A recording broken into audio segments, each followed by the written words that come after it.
You know, if you're my age, a cell phone is used to call other people. But a lot of people are now taking surveys on cell phones, and young kids are signing up. They know how to do all this stuff and how to sign up on a cell phone. And it's fascinating, some of the questions that come up. In other words, kids are comfortable reporting the days they drink alcohol. And usually, folks, that's Thursday to Sunday. I'm going to go back like 45 years of my life. Almost the weekend, why can't I have a beer? And then the weekend, I can have a couple beers. They're still doing it today. And here's the fascinating thing. On days when young people exercise more, Thursday to Sunday, they drink more alcohol too. They're rewarding themselves by working out when they drink alcohol. And by the way, this makes sense to me. I've always told you, the mold is penicillium. The poison it makes is called penicillin. The mold is brewer's yeast. The poison it makes is called alcohol. Why not work out? Why not detoxify? Why not sweat after you've drunk some alcohol? It just makes totally good sense to me. Young kids, you're doing everything right. What's fascinating is how honestly they report on their cell phone, and maybe not so honest when they go into the doctor. Have you been drinking more alcohol? No. Let me see your cell phone. You have been drinking more alcohol. Here's what I would recommend if I were a doctor. Get rid of those mycotoxins, those poisons in your body after you drink alcohol. Young kids are doing it right. Begin doing this, and you'll find you need less this. Welcome to Know the Cause.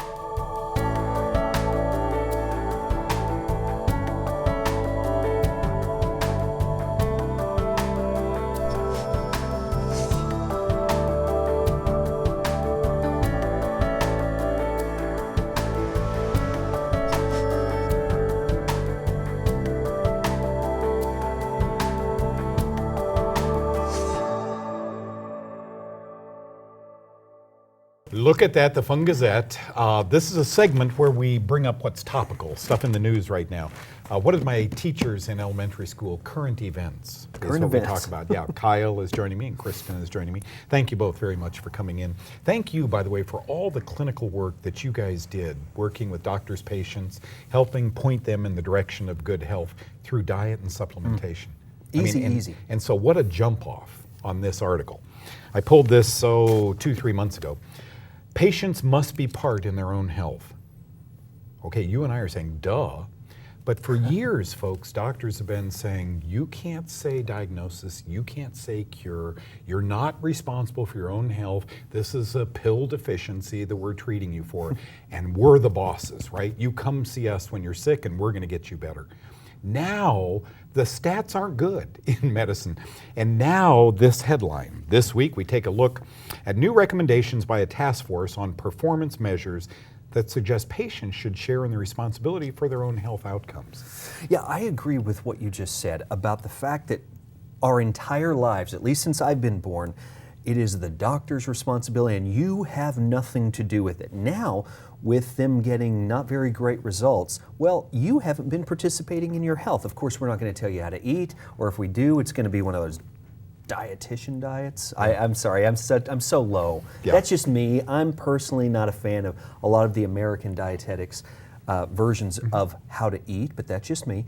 But I think that they have so few tools other than here's this prescription, here's this radiation, here's this surgery. We're all thankful for when we need those things, but in general, real health doesn't come at the hands of those things. And Kyle, let's take that a step further with Kristen, because dietitians say whole grains. And low fat. Low fat and whole grains. And what are headlines saying? Yeah, and so I found an article that says carbs are more harmful than saturated fats. The villains, The you know, bad fats. Yeah. Impossible. But I think that's true because they don't get it. It's not the carb, it's the grain that's sat in a vat, right, called a silo, and is now impregnated with fungal poisons, which you're going to mix up with water and eat. And those fungal poisons off-gas poisons called mycotoxins. And it's not the carbohydrate, it's the grain. You know, it's not gluten, it's wheat. Okay, Yeah, and they do talk about that in the article, the good carbs and the bad carbs. We're not counting apple carbs or things like that. Broccoli. But it says we had people eat 2 times more saturated fat than they had been eating before entering the study, and when we measured the saturated fat in their blood, it went down in the majority of people. In the end of the study, the participants had lost about 22 pounds and experienced improvements in their blood pressure levels. By and doubling insulin. their amount of saturated Yes. fat, right? Yes. There you go. That is so counterintuitive for most people, Kristen. I think that people don't realize that you need some saturates. That's what one of our doctor friends used to call it. You got to have saturates, Dr. Ingram. And but saturated fat is a lot of what your brain is made up of. You need a little saturated fat. Now, we tend to think of saturated fat as some kind of fake shortening that you buy at a grocery store. Lard. That's not what we're talking about. We're talking about the good guy saturated fats like the coconut oils and things like that. Olive oils, nuts, Palm oil. and things like you Yes. cook with all the time. And by the way, thank you on behalf of so many of our viewers for taking what Kyle and I would have eaten out of a can for 40 years. You know, we have kind of spawned a lot of these diets. You know, the Mediterranean diet is very much like we talk about the good oils and so Paleo. forth, and the paleo diet is the protein. Don't be afraid of protein and fat and so forth. But it all goes back, no matter what those diet proponents say, it all goes back, in my opinion, to starving fungus. Fungus is a living parasite inside the human body. Don't let it stay there. It needs to be starved. That's where you came in, and Denny, and started converting this can of Vienna sausage, you know, that Kyle and I were more than happy to eat, into really good tasting foods, which you're going to make here pretty soon. What is that? Some apple cinnamon amaranth is what we're making. Okay, Yes. okay. That's something that you and I, whenever Sean said, let's start doing cooking segments, and Doug and I were like, why? Wait, Where you do you just cook? open up the can and you eat. But it's so amazing how if you find a way to make this incredibly palatable and make it into a lifestyle and not be afraid to serve to friends, and when guests come over, it changes the whole game, I think, for people. How about this headline? I don't want to go into this right now, but I used to work with Dr. Weekly's patients with herpes, herpes zoster, shingles, etc. And I found that the antifungal program helped a lot of them. So I wonder if virus is really virus or if it is mutant fungus. Do you guys remember when I brought you 5 years ago, the white nose syndrome? The bats were all dying of a fungus they found in these caves. How about this headline? Bat soup banned as deadly Ebola virus spreads. In Africa, and I understand this, to eat, they kill bats and cook them and eat them. Are they eating bat virus? Or are they eating bat fungus? And then are we calling that, look at that headline, this is so good. Are they calling that Ebola? Because we know today Ebola is a virus. Is it? If they're eating fungal bats and they happen to get a viral infection? And then this one, Kyle, I wanted you and Kristen to comment on. Cholesterol lowering drug reverses memory deficit in mice. First of all, I'm not a proponent of cholesterol lowering drugs. Dislike them immensely. I think there's so many other ways to lower your cholesterol than let a doctor say, okay, here, and by the way, you're responsible. I'm going to give you all the medicines you need. That just tears me apart. The doctors are now saying, oh, the onus is on you to get well, not us. Don't get me started. But what does that tell you? I'm glad that you made that statement. I'm always afraid when Doug talks about statin or cholesterol-lowering drugs as being antifungal. I'm afraid people are going to go, oh, I should actually take these. Thank you for saying that. I think the headline becomes antifungal drug Because causes statin drugs are. Yeah, antifungal. exactly. Yeah. So now you have antifungal drug reverses memory deficit. So all of the plaque, all of the buildup, if we can take care of the fungus, so much of the time the plaque goes away and the memory comes back. And that, I think, is the headline, and that's the story. Are you ready for some amaranth goodies? Yes. All right. I am so ready for that. Now, Kyle and I sat down a couple of months ago and talked about when diet isn't enough. If your doctor says you do have a fungal problem and there's more to diet, what do? Don't go away. We'll be back with more.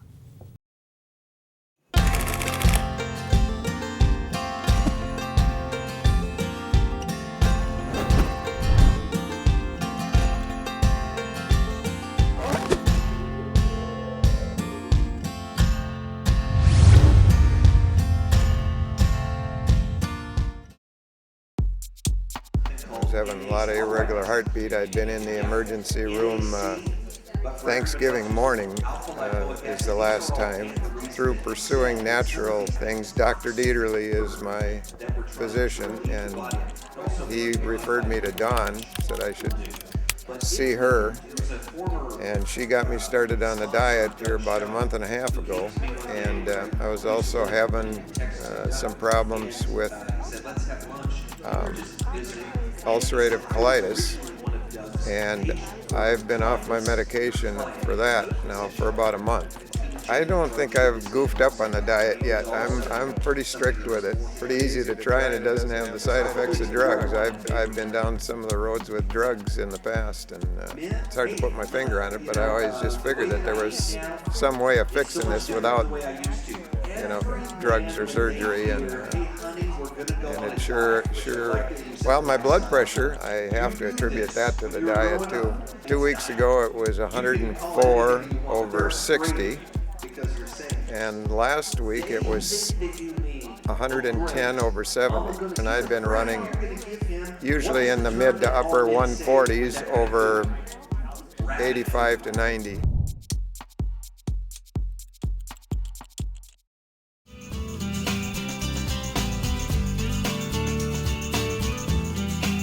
Kyle, when is starving the fungus with diet not enough? Well, I think that you always have to ultimately kill the fungus, and by eating the phase 1 diet, that's what you're doing. You're going a long ways to first starving it. Plus, with all the vegetables and the good fruits that you're getting a lot of those good antifungals that will help kill the fungus. But sometimes you need a kickstart. You've got the natural antifungals, you've got the prescription antifungals. Sometimes your doctor, under certain circumstances, will recommend pharmaceutical antifungals, something like diflucan, something like nystatin, something like Lamisil, Sporanox. There's a whole host, ketoconazole. Right. There's a lot of antifungals. You stay on them for a certain period of time, but ultimately a lot of us would like to be able to go to the health food store, pick up some naturals. There's a few that I brought, and believe me, there are hundreds, thousands of good antifungals. You taught me that a long time ago. That's another story. But here's just a few of these. This is called monolaurin. This is from coconut oil. It is nothing but antifungal. It's powerful. It's from lauric acid. Wormwood, which is known as an antiparasitic, also fascinating how antifungal it is. I brought this in. This is just zinc. Old-fashioned zinc. Not that zinc is more antifungal than one other mineral, but it's just an example of all the common nutrients that we find in a health food store that are antifungal. Here's one, old-fashioned iodine. People taking this for the thyroid. And this one, the only reason I brought this, and you don't even need to key in on it, I'll lift it up and show it to you. It is just homemade. I just made this one. I got a bunch of good essential oils, and I put oregano, thyme, cinnamon, clove, thieves oil, chain triglyceride oil. This is the powerful. It's got the punch, right? Yeah. And it's powerful. You just have to smell this. Woo, just inhaling That's it. potent. I just cleaned out all the fungus in my nasal tract. Wow. Okay, so folks, sometimes what I want you to know is diet is enough. A month or two on the phase 1 diet and you feel good. What about deep mycoses, where the fungus keeps thriving and thriving and thriving despite your diet? That's what Kyle's talking about. Sometimes your doctor will prescribe strong antifungals for that, but a lot of times the health food store and the diet have the answer. Thank you for coming. Thank you. Do you want to reduce muscle fatigue quickly? One supplement that could help is rhodiola. It's known to reduce ammonia and lactic acid from your blood, so it's perfect for muscle fatigue. As an added plus, rhodiola helps offset stress in your life, which comes in handy if you're dealing with a lot of emotional conflict and anxiety. I have a girlfriend, her name is Teresa Martin. She had Graves' disease, and I heard Doug's name through her. She told me that her symptoms were very bad. She was really very bad, and she started following the phase 1 diet, and it's totally gone. She's living a healthy life today. For the record, Doug rocks.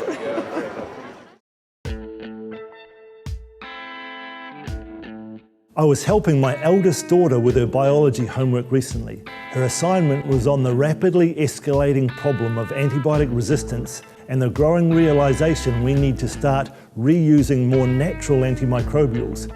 We talked a lot about recent scientific papers showing that Candida frequently covers itself in a protective biofilm, like the egg white protecting the yolk.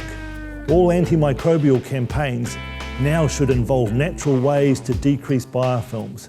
Garlic, pomegranate, colloidal silver, bovine colostrum, and systemic enzymes are all good alternatives. I'm Dr. Greg Emerson for Know the Cause. Oh, morning cereal. When you were younger, did your mom make oatmeal, malto-meal, cream of wheat? Yes, right? cream of wheat. Oh, I used to love those things. A little pat of butter, huge amount of brown sugar, maybe some raisins. Okay, the reason we don't eat those things on the phase 1 diet is because grains like that are often contaminated with, fungal metabolites. However, seeds don't go through that siloing process and so forth. So amaranth being a seed, that's okay. And this to me smells, I don't know if you guys, did you smell it? Mm-hmm. You made it. Yes. Doesn't that smell like maybe malto meal? That smells great. It does. Better than malto meal that I had. Yeah. And that's what I wanted to mimic. I always used to eat cream of wheat, exactly like you said. And so I crave that in the winter. I want something hot and warm and sugary and good, sweet. right? And yes. will starve fungus. Yes, that will starve fungus. So the amaranth for me was the perfect substitute for that. Amaranth sometimes can have like a really earthy flavor, and so all the cinnamon and spices and things really kind of mask that if people don't like that. And it's a complete protein. It's got more calcium than dairy does, more absorbable type of calcium. I read that. Yeah. So you boil some water like Mom used to do, and then everything changes from there. Yes, Okay. yes. You boil. That's the one similarity, water. Boil water. Boiling water, you put the amaranth in, a cup of amaranth. I use the kombu that I always talk about. I use it in a lot of soups. You can grind it up or just put it in and take it out at the end. It's like adding a multi-mineral to your Real to your minerals. syrup. Real Real nutrition. minerals. Real yes. But does it? Everybody wants to ask when they see this. They ask, "How in the world does this It taste?" really has no taste to it. Yeah, it's amazing. Okay, to Yeah. me, you guys, forgive me, looks like a piece of bacon. I put bacon in my cream of wheat. No problem there. Yeah, no doubt. And this is optional. You definitely don't have to use it. Right. And then you've got your butter. Get a good quality butter and your coconut oil. I kind of do half and half because I love both. And then a little xylitol. If you're sensitive to xylitol, you don't have to use xylitol at all. And I use the organic cow powdered stevia. You like cow, don't you? I do. Yeah. It doesn't have the maltodextrin as long as it is organic. So look for that.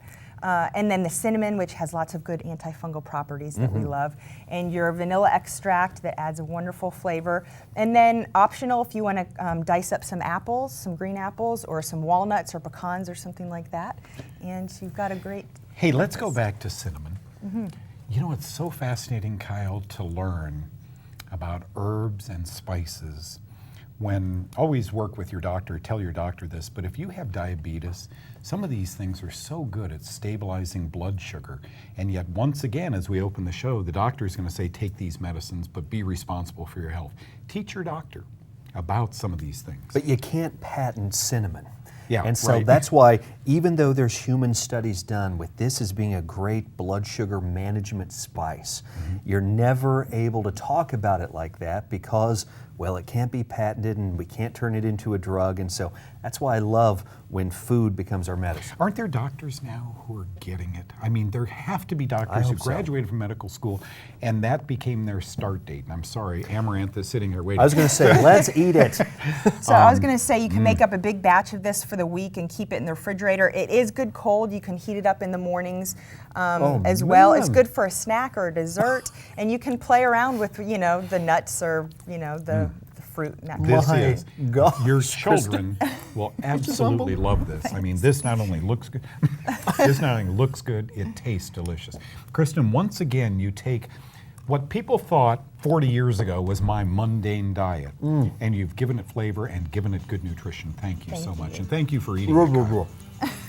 Don't go away. We'll be back with more.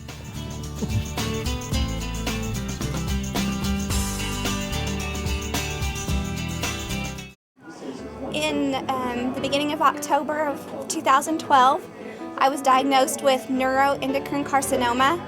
I was told I have a mass in the pancreas and that I had stage 3 metastases in the liver. In November, I began the phase 1 diet as well as some supplements, and I used the infrared sauna, the far infrared sauna, and by January, all the masses have shrunk in half except for the pancreas. It has shrunk, it just hasn't shrunk in half yet. I've had anxiety for years, that's disappeared. I've had thinning hair, my hair started to grow back. Dry skin is going away. I've had nothing but wonderful results. Don't make a hasty decision. Do your research, start the phase 1 diet, and then find the supplements that are going to work best for you. Take your antifungals. I've taken antifungals since.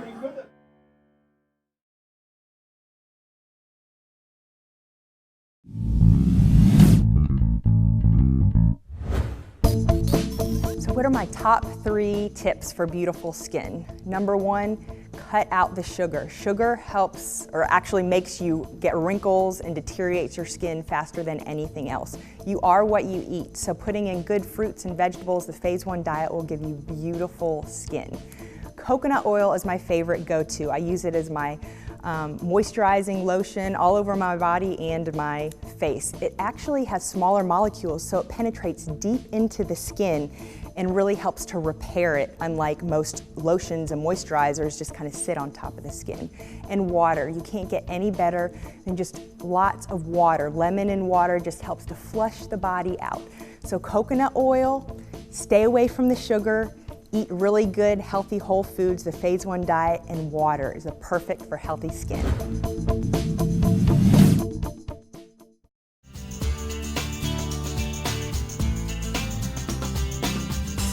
Well, I've never played obstetrician on TV, but here I am. John, my producer, handed me this. Next time we get Kristen and Brittany together, let's talk about pregnancy, because both girls are pregnant. You knew probably Kristen had a baby a year ago. Emma Jane, you just want to squeeze her. She is so cute, 1-year-old.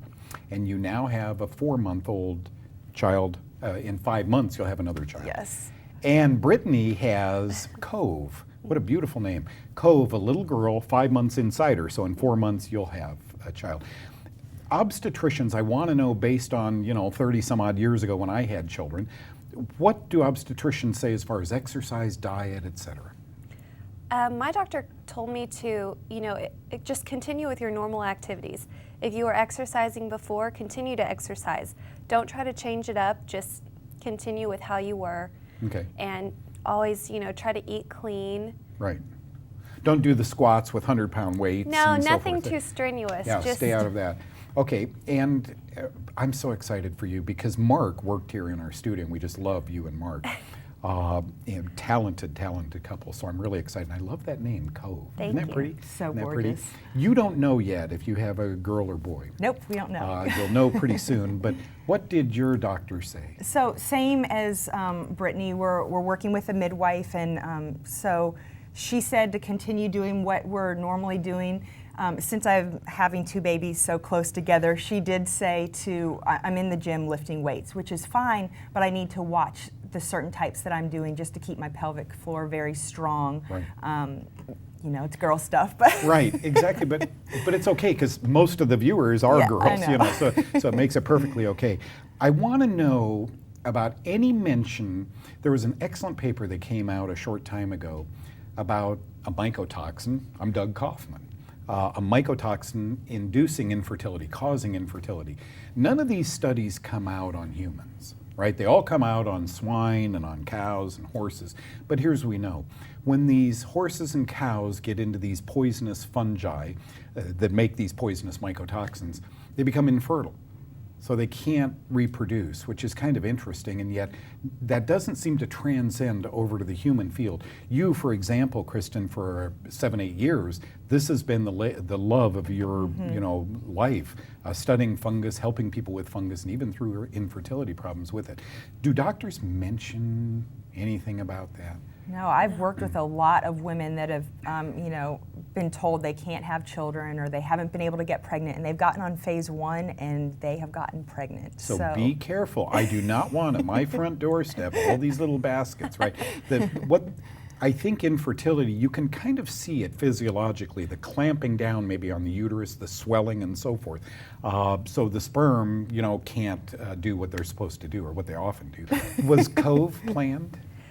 She was. We did try for 5 months before we were able to get pregnant, but when I turned 16, I was diagnosed with endometriosis. Okay. And my doctor, and up until now or recently, always told me, you're probably going to have a problem getting pregnant. You may not be able to get pregnant. So that was a very touchy thing when we did start trying. I always had that in the back of my mind, but I just prayed about it and you know, and it happened. And you probably thought at month 4, okay, you know, it's not going to happen.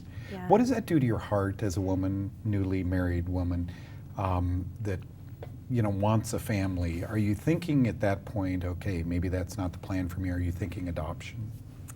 Well, each month it just, you kind of got like, we got a little bit more down about it, like, oh man, you know, it's really true. And, but I was determined.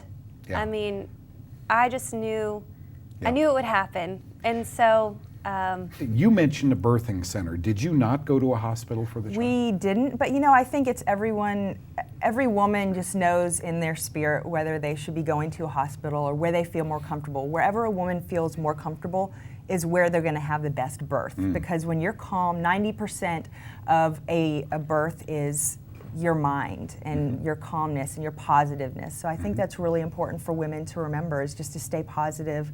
And wherever you feel more comfortable is where it's going to be You know, best. Chris, our director, well, Beth has decided for birthing centers also. Are there doctors associated with a birthing center? Sure, there. Are you doing that my also? doctor is actually associated. She has a birthing center. She has a whole staff of midwives. My doctor, I found, she's right in between. She's whatever you want to do, we'll do. And love these women. And so I was really lucky with finding her.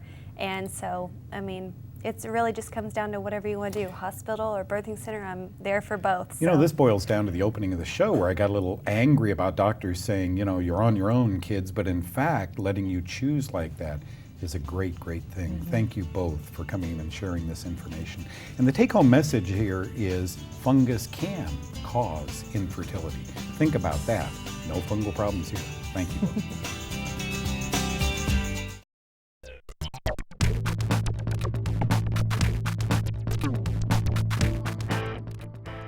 How many of us have seen that ad on television that says, "Help, I've fallen down and I can't get back up again"? We're not here to teach you how to fall down. We're here to teach you what you need to do to learn how to get back up again. It's all muscle, it's all strengthening your body. Exercise does so many things. Physical activity not only helps control your blood pressure and lower your blood sugar, it also helps you manage your weight, strengthen your heart, and even manage your cholesterol. A healthy weight, a strong heart, and general emotional health are all good, as is good blood pressure and good cholesterol levels. Remember, physical activity isn't limited to just lifting weights or doing squats.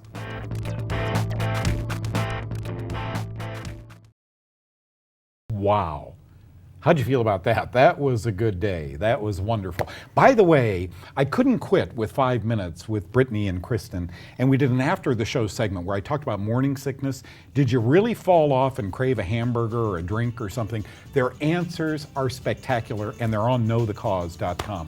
Thank you both for sharing those details with me. Kyle, thank you very much for coming in. I notice you're eating again. And thank you folks for dedicating your day, half an hour of it anyway, to Know the Cause. God bless you. We'll see you next time.